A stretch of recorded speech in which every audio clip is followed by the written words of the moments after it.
so many books that I read when I was young, they have such an impression on you and they stick with you in such a meaningful way. And really, they do help shape who you are, I think. Does this mean I'm one day going to become a boxcar adult? That is correct. Okay. Yeah. I mean, I feel you slowly morphing into a boxcar shape. A grown-up boxcar children Yeah, thing? yeah. Okay. Definitely going to happen. Welcome to Pennies and Popcorn, the show about real money lessons from the world of TV and movies. With your hosts, Carla Cash and Robert Davidson, a couple of personal finance geeks and movie lovers. Welcome to today's show. We are discussing the wonderful rom-com starring Tom Hanks and Meg Ryan. No, not Sleepless in Seattle. You've Got Mail. You've Got Mail. What a wonderful sound. That's not a sound that I've heard in a hot second. It's been a while. Yeah, this movie was lampooned a little bit because of the heavy product placement by so many people, including Starbucks and obviously AOL. Not sure did enough to keep them around. Yeah, they did their best by trying to star in a rom-com, but didn't work out so well for those companies. AOL is pretty dead and buried as far as I can tell. Yeah, I think Time Warner is just moving on without them. So the movie came out in 1998 and was pretty successful. I think it did about $250 million worth of business and has been a major rom-com success. I don't know. Yeah, it's definitely held up over the years, and I think it's one that a lot of people go back to time and time again.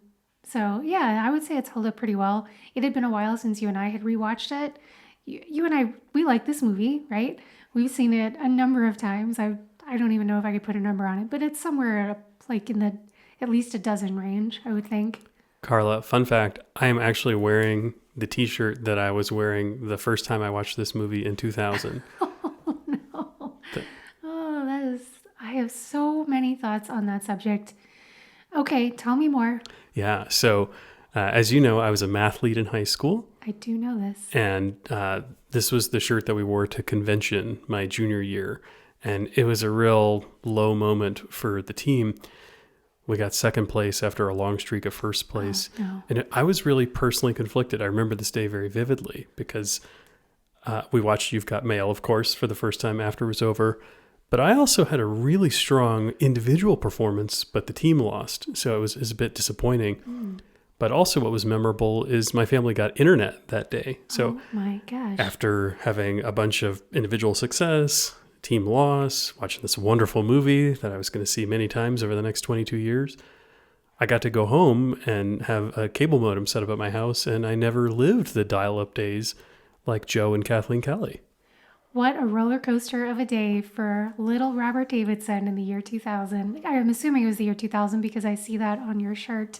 It was, yes. I did not watch this in 1998. I think somebody had it from Blockbuster at their house, and we were all kind of down after getting second. Okay, I'm having such a hard time picturing a young group of guys in high school hanging out and watching You've Got Mail, which is a pretty stereotypically like female-oriented rom-com movie. You guys were all super into this? Well, I think you mistake the mathlete community if you assume it is all men. There were plenty of women. This was actually at a girl's house. I think we also watched an Austin Powers movie as well. Okay, good to know. Good to know. So this wasn't like a hot date situation. This was like a group of people hanging out. Yeah, I think we just watched whatever somebody's family had at their house from Blockbuster. None of us had been home in a few days. It was just what happened to be there. We were all pretty bummed to have lost. Okay. To be fair, I'm not like a sexist person assuming that all people who are mathletes were men. Just the only mathletes that I know that you talk about from your high school experience were all men. But apparently you've just been hiding all these, math hotties from me and not telling me stories about them. Carla, our math team had cheerleaders, but that's a story for another day. So, You've Got Mail, fun movie. There's a couple of fun facts that I wanted to share about this. One of them is, so the cast in this movie is pretty cool, right? You've got Tom Hanks, Meg Ryan, Parker Posey, Greg Kinnear, Dave Chappelle. Dave Chappelle, what's he doing in this movie? Interestingly, he was in this movie because Tom Hanks suggested him. Did you know that Dave Chappelle was originally offered the part in another Tom Hanks movie, Forrest Gump? He was offered the part of Bubba. That blows my mind. Yes, he was offered that part and he turned it down. He thought this movie is going to be a total flop. I don't want to do it. I've got some other projects I'm working on and I want to focus on those instead. And then it kind of dominated the Oscars and was a highly successful movie. I think Tom Hanks felt bad for the guy and gave him a little bit of a handout, a little helping hand in 1998 for You've Got Mail. Interesting. I mean, I don't know how much You've Got Mail helped his career, but it seemed like Dave Chappelle was going to be okay no matter what. I mean, his main skill in life is as a stand-up comic, right? And he's still doing pretty well to this day. I mean, I say pretty well. He's doing fabulously well to this day as a stand-up comedian. Oh, I think he made the right move by not being Bubba. I just can't picture him in Forrest Gump. I don't see that working. No, he does. I mean, the guy who ended up playing Bubba seemed like the perfect fit. I cannot picture Dave Chappelle either. That does not seem like a good fit for him. Yeah. Another fun fact that showcases Tom Hanks' talent. So there's this scene in the movie where he's in this bookstore and he's got his two young family members with him. And they have been on this like big all-day outing where they have balloons and a goldfish and books and there's probably some cotton candy in there somewhere. And as Tom Hanks' character is leaving the bookstore, he closes the door and it accidentally catches on one of the balloons. Tom Hanks opens the door and says, "Oh, good thing it wasn't the fish." Totally ad-lib, totally on the fly, just an actor being human, giving a really good job there, just improvising. And I think the writer and director thought it was such a good line that they kept it in the movie. Yeah, that is a great line, and I love that it's ad-libbed, and that just feels very Tom Hanks. He's definitely, I think the internet refers to him as like America's dad, and that feels very accurate. He just has that vibe to him. He's just so completely wholesome, like he's never had any kind of scandal, at least not that we know of. Please don't ruin Tom Hanks for us universe. But yeah, he just seems like such a purely good human being. It's nice that we have some people like that in the world. Yeah. Also, the laptops that they were using, high-end laptops. So the two main characters, right, they're writing each other emails and stuff on $7,000 laptops. Interestingly, in many of the scenes in the movie, they've made these dial-up connected laptops. This is before the days of Wi-Fi everywhere in 1998. They've made these dial-up connected laptops very portable. Like they move them in lots of places where they don't have a phone cord attaching them to the wall. Seems a little bit unrealistic. I know they were fancy, expensive devices, but not that fancy. Yeah, they were pretty pricey back in the day for sure. I don't think I knew anyone who had laptops in 1998. That was a little far into the future for me. So if you didn't know, You've Got Mail is actually a remake of another movie. It's based on a movie that came out in 1940 called The Shop Around the Corner. And I've actually seen that original movie. It's obviously in black and white because it's from 1940. But it's pretty sweet. It's Jimmy Stewart as the male lead. And it's a nice little love story. The plot differs a little bit, as you might imagine. Yeah, they didn't have dial-up back then. They did not have dial-up in 1940. So the story is about two people who actually work together in the same, I think it's a leather goods shop, and they don't particularly get along in real life. In fact, they bicker quite a bit, but unknowingly they're corresponding with each other, sending these anonymous love letters. And I forget exactly how they ended up becoming pen pals, but they are sending each other anonymous love letters and falling in love through these letters when in real life they're bickering at each other back and forth. So it's a sweet story. Did you say the name of that was Shop Around the Corner? Yep. Well, that's the name of the bookstore. Indeed it is. How clever. Well spotted, Robert. Good job. So the name of the bookstore in the 1998 movie is The Shop Around the Corner, which is obviously a nod to the original inspiration from it. Should we do a brief plot summary for those who haven't seen it in the 24 years since it came out? I mean, I think we should encourage anyone who hasn't seen it to press pause on this podcast and go stop and watch it. It's that good. You should definitely check it out. It is a very cute movie. And it just came out on Netflix. I think it was just recently added to Netflix's repertoire. So yeah, if you are a Netflix subscriber, then it's right there for the grabbing. But if it's been a few months since the last time you watched it, just a quick recap. So Kathleen Kelly, she has a bookstore on the Upper West Side in New York City. She is dating Greg Kinnear, and she also has a bit of a side relationship over the internet through some AOL emailing. Do you think they use the CDs? Surely that's what the CDs were for. Yep. I mean, they came in the mail like every other day, so surely that must have been. Yeah. So she had this online relationship with Tom Hanks's character, Joe Fox. On the side, Joe Fox, his family owns a chain of book superstores, and he's dating Parker Posey, who is, I think, a book editor. And Joe Fox's book company is putting in a store down the street from Kathleen Kelly's place. And of course, they have this online relationship, but in the real world, they are mortal enemies. And the whole movie is a rom-com, right? So it's this, situational irony where one of them knows something that the other doesn't, that the audience knows all about. And they're just slowly revealing and trying to coerce Kathleen Kelly to like Joe Fox in the end because he has ruined her business, but he's also someone who she is otherworldly attracted to, at least through the internet. So, yeah, that pretty much sums it up.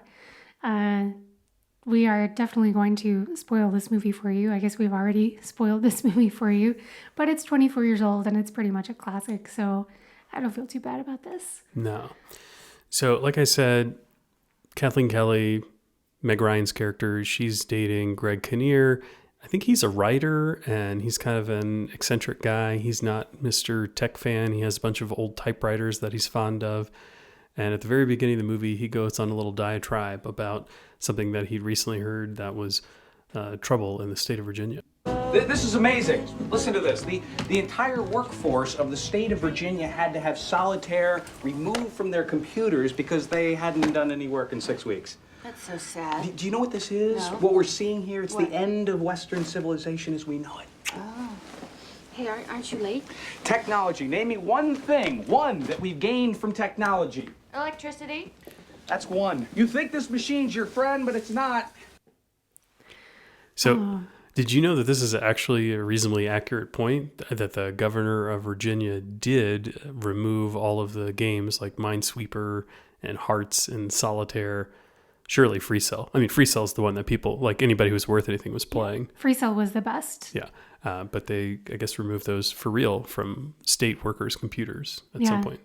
That does not seem super surprising to me, but my goodness, from the perspective of 2022, looking back at that, just how quaint of an idea that was, that people would be able to focus by just removing Solitaire and Free Cell from their computers. Because today our attention is obviously being pulled in 1,000 different directions all the time. There's so many people competing for our eyeballs and our brain cells. So yeah, I think we should talk a little bit about this idea of technology. Is Greg Kinnear right? Is it actually like a terrible thing? One thing that I think is kind of ironic about this, Greg Kinnear in the movie, really, his character really loves typewriters. He's like all about the typewriters and doesn't like the laptops. So I very much sympathize with that. I also like typewriters. I think they're pretty awesome. In real life, Tom Hanks, the actor, is a huge addict of typewriters. He loves typewriters. He's written books about typewriters. He's been on podcasts about them. Like, he fully loves typewriters, which I think is pretty fun. But what do you think? Do you think that Greg Kinnear's character is right here? That technology really doesn't do that much for us and is more evil than good? Well, no. I mean, I'm not a Luddite. Obviously, I'm doing a podcast show with you right now using advanced technology to put it together. Correct. So the technological advances have done so many things for our society and have improved things in so many different ways. We shouldn't pretend that there aren't downsides. I think Solitaire and Minesweeper are pretty minimal. I think if we look at the world today, from just look at your phone and all of the different notifications that you get. If you don't manage those pretty carefully, if you don't manage your settings, you're just going to get inundated with all kinds of noise and junk in your face. That's really not a particularly healthy thing for most people. I think we don't do a great job of leveraging the technology that we have just as people in general. We take some shortcuts with a lot of it, and we don't really think about some of the trade-offs that are coming. Yeah, I've I very much agree. There are so many pros that we've gotten to technology. I mean, you basically can't get lost anymore in today's world, right? You always have a GPS in your pocket that's constantly updating with the latest information about where things are. And you basically can't be like cut off from society anymore if something bad happens to you and you need to call for help, unless you're way up in the mountains, which is actually not that unrealistic for us here in Colorado. But for most people in most of your daily life, you're never going to be somewhere where you can't call for help. You always have that lifeline in your pocket.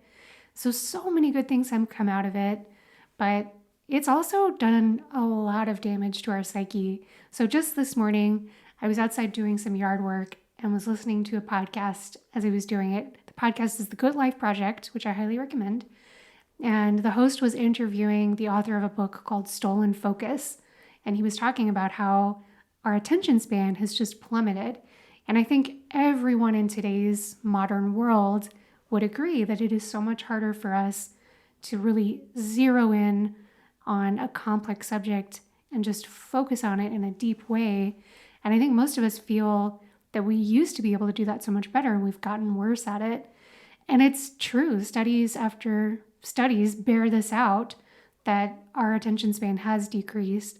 So one of the things that they talked about in this podcast was a study that they've done where they have people sit in a room and they say, okay, here's a specific task for you to complete, but you're going to get interrupted a lot. You're going to get emails and phone calls, and there's going to be a lot of different things pulling at your attention. And then they had other people just sit in a room and focus on the task and have zero interruptions whatsoever. And then immediately afterwards, they gave them a brief IQ test. And the people who had had lots of distractions did so much worse on that IQ test, about 10 points lower on average than the people without the distractions. Which, for comparison's sake, if you get somebody to take an IQ test while they are sober, and then versus when they are high on marijuana, you are going to see a 5% drop in their IQ test, according to the study that they're quoting in the podcast I listened to. So distractions are twice as bad for your ability to focus and think intelligently as being high on marijuana, which is pretty stark in my opinion. So I think technology really is fine-tuned to distract us, because that is the model. That is the way that so many websites make money, is by getting us to become addicted and to come back over and over again for that constant dopamine hit of something new, something interesting, something fun, something snappy. And it takes us completely outside of that ability to be quiet and calm and focused. So sweet little Greg Kinnear here in 1998, I mean, they don't know the half of it, right? They don't know 10% of it. They have no idea how crazy things are going to get and how much harder it's going to be for people to focus. Yeah, it's funny. Multitasking, everything I've ever read has said that there is no multitasking. It's just rapidly jumping back and forth from thing to thing. And there is a big carryover effect and a lot of waste in that transition process. When I think about some of this technology stuff, I've read a couple of books by Cal Newport, including Deep Work and A World Without Email.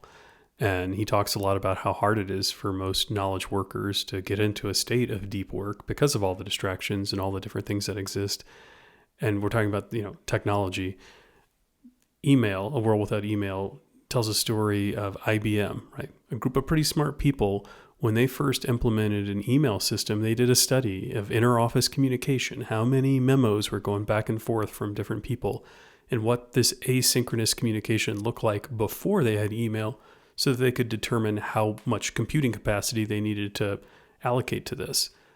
Within a week, I think they had gotten to 6 times the email traffic that they had anticipated just with internal emails, because it became so easy for people to communicate this way. People radically changed what they did. And so it's really interesting to me how some of the unintended side effects of things like technology today change the way that we work. One of the things that I try to do during my workday is set my email aside and only look at it in defined periods. I often fail. That doesn't work out for me all the time. But when I have a day that doesn't have a whole lot of meetings and a whole lot of interruptions, and I'm really trying to focus and make productive work on something that's complex and needs my full attention, I don't want my email bothering me. I don't want all these other distractions. I'm certainly not playing solitaire. Does that even come on computers anymore? I don't think so. Okay. Well, anyway, I think there is a point that some of this advanced technology has changed the way that we do things, and it distracts us from being at our best, and we have to be pretty resilient to not get sucked in. Yeah. I think people have different ways of managing this. One thing that often helps me is to listen to music without lyrics, whether that's like techno music or classical music. I don't discriminate. I like it all. But yeah, something that doesn't have a person talking in my ear or singing in my ear actually helps me to focus a little bit better. But I mean, I think the reality is our brains are literally changing in response to this constant stimuli that we have coming from technology. And the only real way to deal with that is to change the way we interact with it, right? Setting timers on apps. Or we recently watched a stand-up comedy special with Aziz Ansari where he revealed that he's gone team flip. He's got a flip phone now instead of a smartphone. And I mean, if that's a really radical step to take, right? It removes a lot of the incredible conveniences that we have today, but it also gives you back your brain in so many ways. So it's something to think about, I think, for a lot of people, that we're getting so addicted to our phones, and figuring out a way to at least turn the volume down on that level of addiction can be really powerful. Well, let's rewind to 1998 when You've Got Mail came out, because no one was going to be able to tweet about this bookstore coming. And instead, we have a clip here with Tom Hanks and Dave Chappelle's characters talking about bringing their bookstore to the Upper West Side. Hey, you know what? We should announce ourselves to the neighborhoods. Let them know. Here we come. Oh, no, this is Upper West Side, man. We might as well tell them we're opening a crack house. They're gonna hate us. As soon as they hear, they're gonna be lining up to picket the big bad chain store that's out to destroy everything they hold dear. Yeah. Do you know what? We are gonna seduce them. We're gonna seduce them with our square footage and our discounts and our deep armchairs and our cappuccino. That's right. They're gonna hate us at the beginning, but we'll get them in the end. You know why? Why? Because we're going to sell them cheap books and legal addictive stimulants. In the meantime, we'll just put up a big sign. Coming soon, a Fox Book Superstore and the end of civilization as you know it. They're so cute, finishing each other's sentences like that. Yeah, they have a good dynamic. Oh, you can definitely tell by the music in this movie that it's a rom-com. Yes, you can. Yes, you can. So this brings up the whole concept of chain stores versus like independent stores. And I think in New York City, people have even a stronger attachment to like their local independent stores and anti-big box store sentiments. But it's all over the country. I mean, people feel that way. Certainly here in our small town, right? We've got lots of independent stores, but we also have the big box stores. And you've got people who are fierce supporters of the small independents. So I think this is such an interesting thing to talk about through the lens of 1998, because you and I were very young. I was 14 in 1998 when this movie came out, and I didn't even realize that there were small independent bookstores. So I grew up in Dallas, Texas. I think we had a Taylor's bookstore down the street from us, and of course I think we had like Borders and Barnes and Noble, and I just flat do not remember like a single independent bookstore. I remember used bookstores, which we often frequented, which were small and independently owned. But like a new bookstore that was not one of the big box people, I genuinely didn't know that they existed. Yeah, for me in Louisiana, we had a Books A Million, and there was a Barnes & Noble that opened up. That was exciting, that people really liked to go to. It had a coffee shop inside. I kind of think Fox Books is supposed to be Barnes & Noble. Yeah, for sure. That seems to be the clear corollary. I suppose in 1988 it could have been Borders too, because Borders was pretty much identical to Barnes & Noble back in the day, but they have since folded. I mean, bookstores have really taken a hit, as we all know, with the advent of Kindle and Amazon. Even if you like real books, a lot of people buy them from Amazon instead of going to a brick and mortar store. Well, I mean, if we extend this from bookstores to any kind of business establishments, these big box stores, they exist because they provide things at a lower price point. Right? Yeah. They are able to operate more efficiently. They are able to use their volume and purchasing power to reel people in and get them to buy a wide variety of products all in one place. And they have something that's compelling for the market.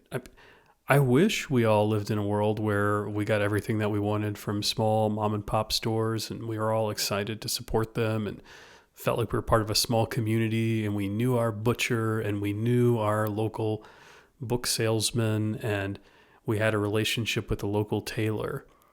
But it's just too darn expensive, right? There are other options out there that are more cost effective. That's why you have a Walmart everywhere, or a Costco, or a Best Buy, or you name it, big box store. They've got everything that you want, and it's practical. It's generally less expensive. I guess Amazon is effectively the same thing. Mm-hmm.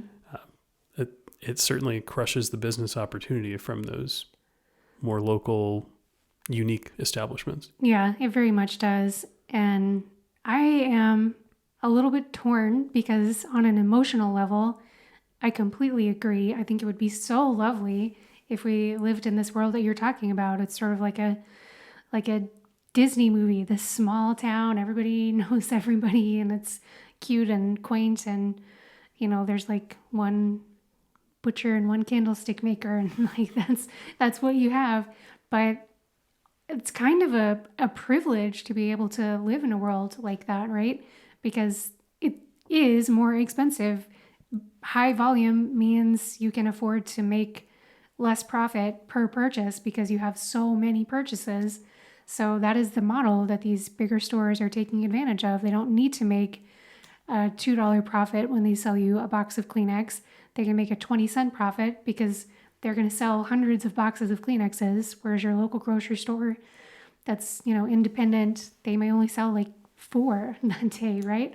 So they've got to have the bigger markups at the independent stores. It's just flat math. You can't argue with it. Yeah, I think small independent stores in any genre today exist only when they provide something unique. They have to cater to a very small market that is really excited to go there and use them, or they have to provide a set of services that for whatever reason it's not profitable for the big box stores to offer. You got to do something special. Yeah, I completely agree. That has to be the model. If you want to make it as a small retailer in America today, you've got to offer something that's unique. I haven't talked about this on the podcast yet, but I have kind of a knitting addiction. That's sort of a recent development in my life. It's not healthy. And there is a local yarn store here in Longmont that sells like really nice, beautiful, handcrafted, hand-dyed yarn. And it is much more expensive than going to Michael's or Hobby Lobby and getting the yarn that you can find there. But it is much more unique. So if you want to make something that's really special and have that really high quality yarn that is going to be truly unique, you have to go to someplace like a local yarn store. So that is a business model that works because they sell something that is truly unique. And they also have like much more of a personal touch, and they can help you with things. You can literally like take your knitting in there and be like, hey, I messed up, and they'll help you fix it. So yeah, those are the kinds of things that I think can still work in today's economy. And there are thousands of different little niche markets like that, right?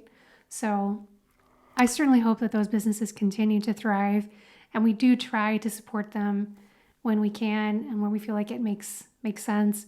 But it's just flat expensive to shop local and shop small. So I don't think people should be shamed for not doing it when it just doesn't fit within their budget. So there certainly is a stigma today about chain stores and chain restaurants in particular. When do you think you picked up on that? Because I know as a kid, I was blissfully unaware of that stigma. Yeah, so was I. I had no idea that the Olive Garden was not like a genuinely nice, lovely place to have dinner until I was maybe in my like mid-20s, early 20s, just completely clueless about it. And I think that's because you and I grew up in sort of like standard middle-ish class, and for us, like going to the Olive Garden was a really nice thing to do. Going to Chili's was a really nice thing to do. And I had no idea that there were these like small, unique, independent kind of restaurants where there were really high quality chefs. Just was 100% oblivious to it. Yeah, same here. I think it was sometime in my early 20s when I woke up to the fact that going to some sort of chain fast food establishment and stepping it up to a chain like fast casual place was not perceived by a lot of society as some great thing. Those places are great. They serve a nice piece of the market. They are wonderful and reliable. And it's funny, I travel a decent bit for work, and sometimes I'm with other folks. And some people are really passionate about making sure that they go eat somewhere local when they're on the road. And I'm always happy to be with them because they push me to put forth the effort, and it's usually a great experience. I have to admit, when I'm traveling by myself, I often get lazy and default to the places that I know are going to be fast and let me take care of the things I need to take care of, and it'll be simple. I've eaten at a lot of Chipotles around the country, Carla. We do have a Chipotle problem. You and I both really enjoy it. But in general, we always have a better experience when we do branch out and we try something that's actually local and that's not just like, basically mass produced, right? I mean, you know what you're getting with a chain restaurant, but that can be kind of a bad thing because you know that you're missing out on something that's different and could expand your horizon. So I'm really glad that we have moved beyond that and that we now are aware of better restaurants that exist. But I also think the way that we grew up was probably really healthy because the Olive Garden is a nice restaurant. And if you're growing up in a snobby environment where people are like turning their nose down at that and being uppity about it, I think you probably turned out to be more of an uppity person. So I'm grateful for the upbringing that we had and that we weren't food snobs. I agree. I think we've had a great life. And that takes us back to our movie because our main character, Kathleen Kelly, played by Meg Ryan, is starting to doubt whether or not she's living a great life as her business is struggling. Her in-person relationship isn't going so great. And she's got this online relationship that she kind of bears her true soul to. Sometimes I wonder about my life. I lead a small life. Well, valuable but small. And sometimes I wonder, do I do it because I like it? Or because I haven't been brave? So much of what I see reminds me of something I read in a book when shouldn't it be the other way around? I don't really want an answer. I just want to send this cosmic question out into the void. So, good night, dear void.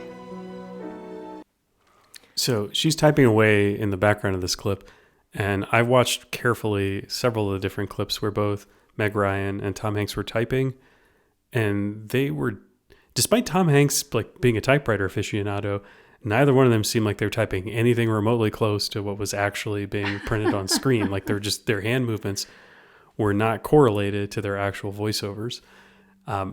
What's interesting, I believe Meg Ryan got her first personal computer when she was making this movie. So maybe she didn't quite know how to type, but I thought that was kind of funny.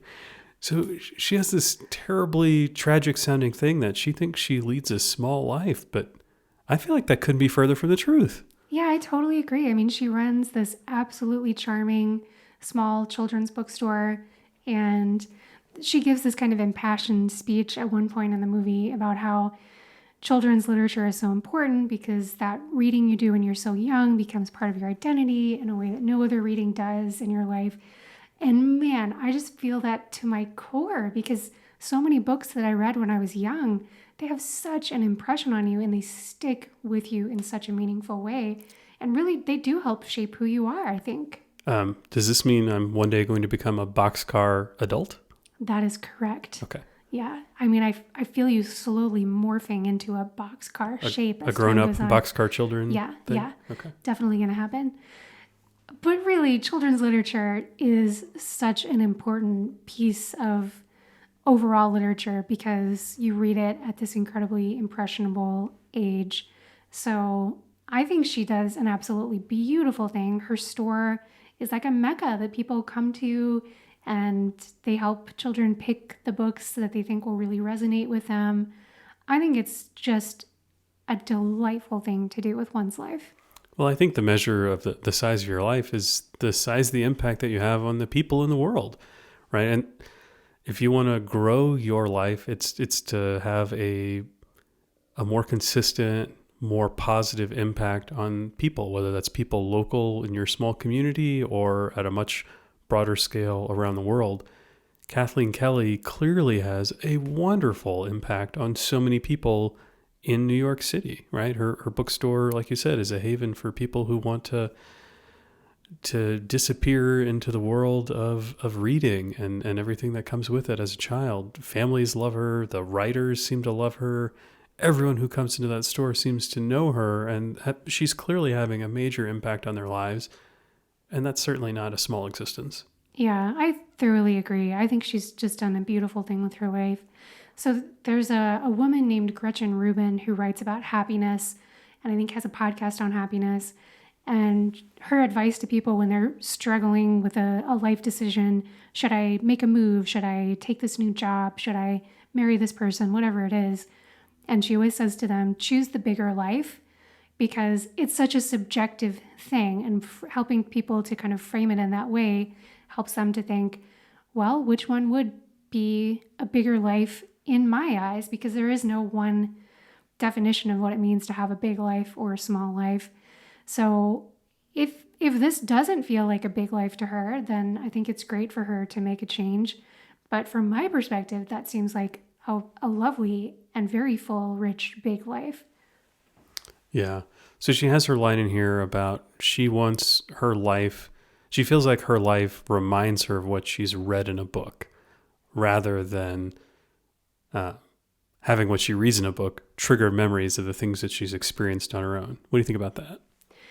I think she is right to want to experience lots of things in the real world and have, whatever it is that she considers to be a big life. I think that's an important way to look at things. But, the world of reading is also very rich and wonderful. And I don't think there's anything wrong at all with having things that happen in real life remind you of something that you read in a book. Oh, I think it's a fantastic thing, right? I think she has the right idea that it's way too easy for us to sort of get in a rut and not try new things and not explore new stuff. Maybe we're only eating at Chili's and not trying this, not chain restaurants. That's true. But I think there's an opportunity for her to travel and do some more things and get to know and experience the world from a different perspective. She shouldn't be scared of those opportunities. I think it is really hard for a lot of people to break outside of their comfort zone. But if we reflect on our lives, virtually every time you get outside of your comfort zone, something positive happens. Yeah, that does seem to be where the real meat of life is stepping outside of what's, your safe little comfortable box that you live in day to day and trying to push those boundaries and expect more out of yourself. I think that's always a positive thing for people.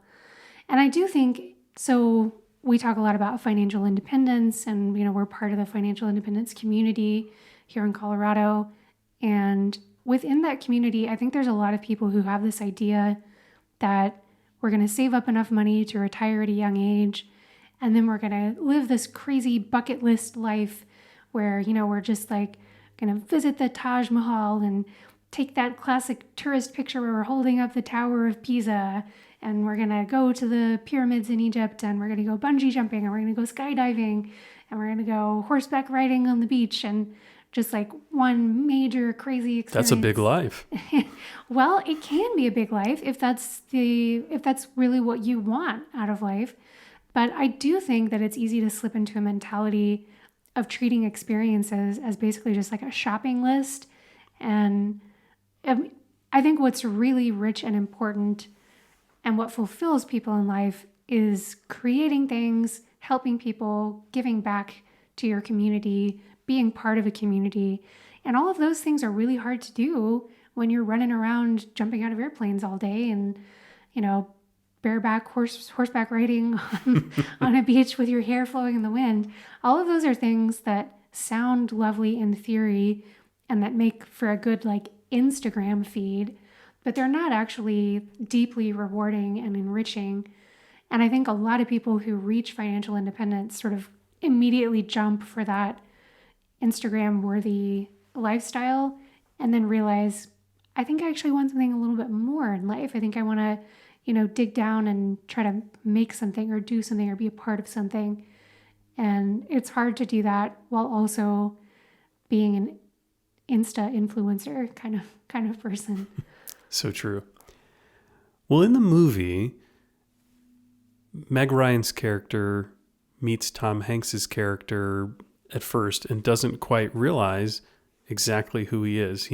She knows that he's Joe.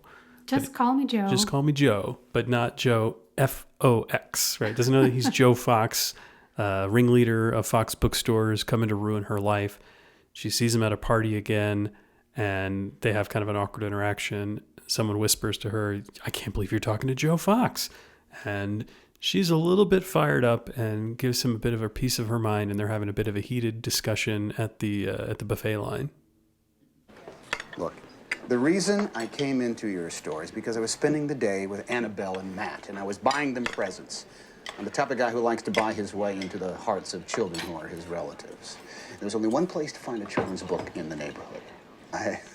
That will not always be the case. And it was yours, and it is a charming little bookstore. You probably sell, what, $350,000 worth of books in a year? How did you know that? I'm in the book business. I am in the book business. I see. And we are the Price Club. Only instead of a 10-gallon vat of olive oil for $3.99 that won't even fit under your kitchen cabinet, we sell cheap books. Me, a spy. Oh, absolutely.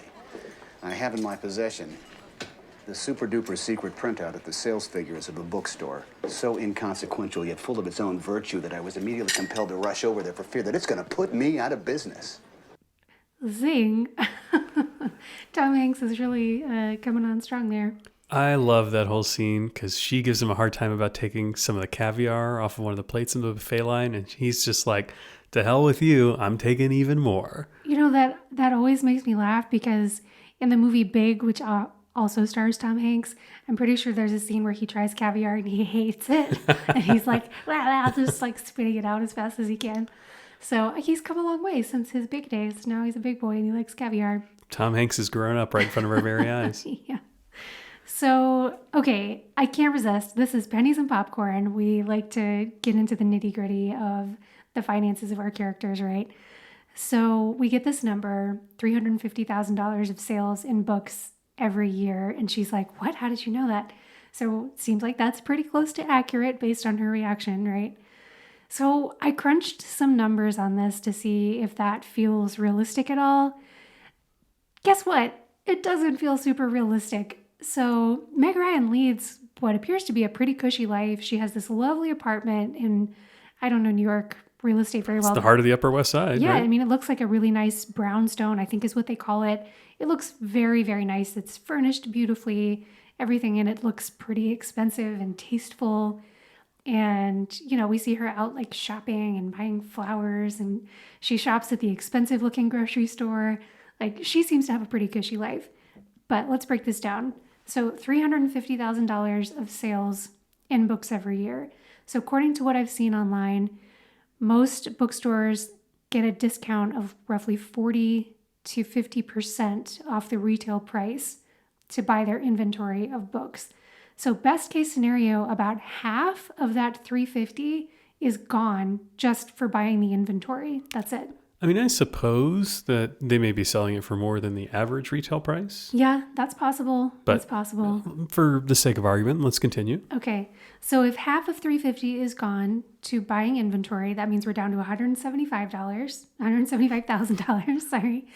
And we see in the movie that she has 3 employees besides herself. Now, one of them does say that she's part-time. One of them is older, and we don't really know what the story is with her. She seems to have been a friend of Kathleen Kelly's mom. Maybe she's volunteering. I don't know. And then she has another guy who seems to be full-time. So between those 3 employees, I don't think there's any way she's getting away with paying them less than $60,000 a year collectively. Yeah, I mean, it looks pretty clear to me that the bookstore's open, at least 6 days of the week, maybe 7. It's not like they shut down before dark every day or anything. Yeah. Like, they got to have multiple people. She's not there every day, all day. Yeah, you would hope not. Yeah. So there's got to be enough other staff members to make it work. So at least $60,000 out of that 175 has got to go to salaries. Yeah, she's criminally underpaying her people. Yeah. I mean, that seems like the lowest that she could possibly get away with. And I feel like that kind of assumes that Bertie, the older woman, works for free, basically. So 175 after inventory. Now we're down to 115 after salaries. Rent has got to be her other big expense. So I did just a little bit of nosing around for what commercial real estate on the Upper West Side in New York would go for today. I think about $75 per square foot per year would be a pretty good deal based on just a brief look. But that seems roughly right. Now we're taking this back to 1998. So obviously everything's going to be quite a bit less. But It could even be a third of that. Yeah. it could be. But I'm thinking her bookstore looks like it's roughly 2,000-ish square feet. I think it's a reasonable approximation for the customer facing area. There's also probably some space that's not customer facing as well. Exactly. They've got to have like a back office. They've got to have a place to keep their inventory that's not out on the shelves. So I'm thinking 2,000 to 3,000 square feet is probably pretty reasonable. So there's no way she's getting away with paying less than at least like $50,000, $60,000, $70,000 in rent every year. So if we do some quick math, that's 350 minus 175 minus 60 gets you down to 115 minus another. I mean, if we call it $80,000 in rent, that gets you down to $35,000. So maybe we add back another like 25, give her some benefit of the doubt there. Yeah, but she's got to have insurance and utilities. Exactly. Yeah, there's still so many other things. I mean, we haven't even talked about taxes at all. Losses and like shrinkage, right? Exactly. There's always something built in for shoplifting, mistakes that are made, lost inventory, bookkeeping mistakes. I mean, all of those things go into a typical small business. Credit card fees, advertising, like there are so many things just chomping into that profit margin. I don't see how it's possible that she takes home more than like $30,000 a year. Best case scenario. So not quite enough to live her lifestyle on the Upper West Side, you don't think? Definitely not. I mean, I know we're talking about 1998, but even back then, that was not nearly enough to live that cushy of a lifestyle in a fancy part of New York City. Sounds like she's ready to go hang out with the Sex and the City gals. They should get together because they apparently live in the same fake universe where 10 cents will buy you like a fabulous dinner and a couple of pairs of Manolo Blahniks, and that'll last you for months. So yeah, it does not at all seem realistic. So what I found fascinating about this $350,000 number is just how aghast Kathleen Kelly is that Joe Fox would have an idea of what her business looks like. And I think this really typifies the different spaces that they occupy in the book business, right? He says he's in the book business and she says, no, I'm in the book business. I don't think she really is, right? She is passionate about books and she has this wonderful knowledge and expertise about all of the different products that are on the market. But at her core, I don't get the sense that Kathleen Kelly is truly a business person. If we look at Joe Fox, he's the complete opposite, right? He is a guy who doesn't really know that much about books and authors and isn't keeping pace with the most current trends. But he is certainly extremely knowledgeable. And it's not surprising at all that he would have a clue what the likely business numbers look like for a store like hers. He knows what hours they run. He knows how many employees she has. He has a rough idea of how big her store is. Mm-hmm. It's not that complicated for him to figure that out. I think it's kind of telling, right? Like, if you want to be successful in business, his business knowledge is going to trump her passion almost every time, right? I think a lot of times we think all it takes to be successful in a business is an understanding of what your consumers want to buy and the passion to try to get your product to the market. But in the end, you have to understand the market research. You have to understand what it's going to take to do better than your competitors if you really want to thrive. Do we think it would be crazy for someone who's thinking about opening up we're talking about chain restaurants earlier. If you're opening up a McDonald's or some other chain establishment, there's going to be some research by that corporation to go understand what the market potential in your area looks like before they let you go make that investment. Sure. Right? And they're going to know what a typical burger joint pulls in and what the revenue looks like. And if you don't know what that looks like yourself as somebody thinking about opening one up, your chance of success is pretty darn low. Yeah, I completely agree. I mean, they do seem like they would make a great team, right? Having someone like her on the team of a Fox Books or a Barnes & Noble is really valuable. She is bringing a lot to the table, and she's going to be able to help them stock the books that she thinks will sell really well. But yeah, you can't have just one or the other. You need both to really make a business thrive. What I thought was interesting was that Parker Posey, Tom Hanks's girlfriend character, when it's clear that she's going to go out of business, Parker offers her a job to be a book editor, a children's book editor. And I think that's the perfect use of her skill, right? She is already great at defining what is wonderful for children and is a good arbiter of taste. Putting her in that editor position will help people improve their product. It will help ensure that the best things make their way to the marketplace and be really successful for that publishing company. And I think she'd be fantastic at it. Yeah, I totally agree. I think she'd do great. Tom Hanks's reaction when Parker Posey says that she's offering her this job is to say, I don't see her working with you. She lacks that killer instinct. And it's true that Parker Posey's character is very, very different from Meg Ryan's character in a great way. I just adore Parker Posey and think she's awesome. But she's obviously not a super nice person in this movie. So Tom Hanks is right that they're very different, but I disagree with him that she lacks that killer instinct. I mean, she's already been doing that for years, deciding what's good enough and what's not good enough to go in her store, and to put her kind of like earlier back in the process, what's good enough to get published and what's not, I think would be a fabulous fit for her. So I think she has that killer instinct. I think she does too. So in the movie, things don't work out. Fox Books comes in, and despite all the ad campaigns and all the work that Greg Kinnear's character does to try to make sure that people care about the shop around the corner, the revenue that they bring in around the holidays isn't quite enough, and they are forced with making a pretty difficult decision about what to do for the future of the bookstore. So, dearie, what have you decided to do? Close. We're going to close. Close. Closing the store is the brave thing to do. Oh, you are such a liar. But thank you. You are daring to imagine that you could have a different life. Oh, I know it doesn't feel like that. You feel like a big fat failure now. But you're not. You are marching into the unknown, armed with nothing. Have a sandwich.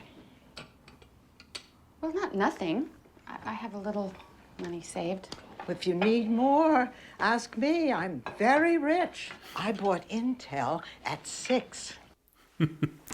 So cute. The character Bertie, who's the older woman you hear talking there, is just super adorable. She's fun. Well, I think Bertie's advice is just spot on, correct, and so accurate. It sounds like she's just trying to be a nice person. But I think her advice is totally right. If we take Kathleen Kelly's experience, so she doesn't take the job with Parker Posey. She takes some of this downtime that she has and decides to write her own children's book, something that I don't think she ever anticipated that she would go do, and certainly something that she wouldn't have had the bandwidth to do if she continued operating her small bookstore. Yeah, I think so too. I think Bertie is being very, very wise here and bringing a fresh and exciting perspective to this challenge that she's facing. I know she's sad and heartbroken about closing down the store, especially because her mother was the one who opened it and she had such a special bond with her. But she is daring to imagine that she could have a different life, and she's going out there and going to make something happen that's completely her own. So I think it's exciting for her. Bertie's characterization of her as feeling like a big fat phony, I think is how a lot of people feel when they've started a business and it didn't succeed, or they have lost their job, whether they got fired or just simply laid off. They feel like they didn't have the right mix of talent or whatever, and they feel pretty down on themselves. And study after study shows that these are huge opportunities, and a lot of times when these things happen, especially firings, they are opening the door to a whole new world of possibility where you can actually get to do the thing that you're really good at, the thing that makes your life better. Yeah, and bigger. So I just thoroughly agree.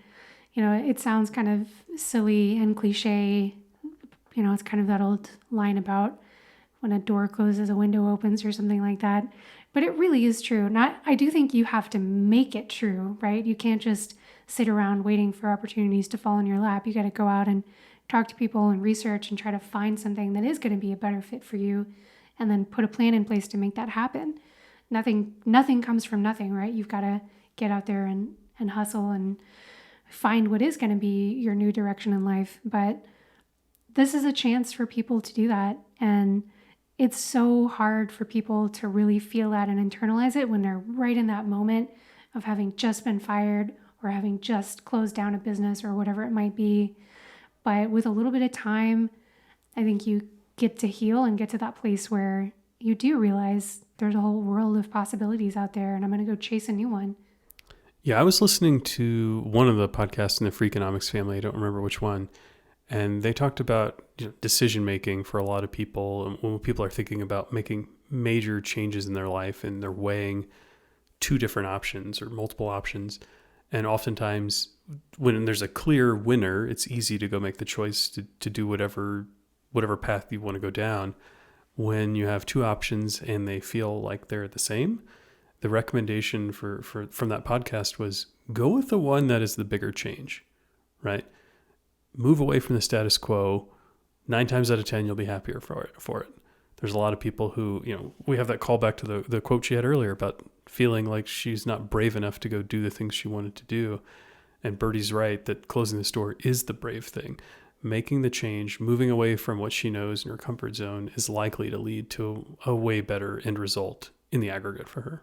Yeah, I like that advice. And it's similar to what Gretchen Rubin says about choosing the bigger life. It's kind of choosing the bigger change, right?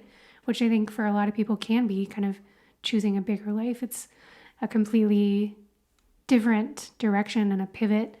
And a lot of times that does make people a lot happier. And if it doesn't, guess what? You can do it again, right?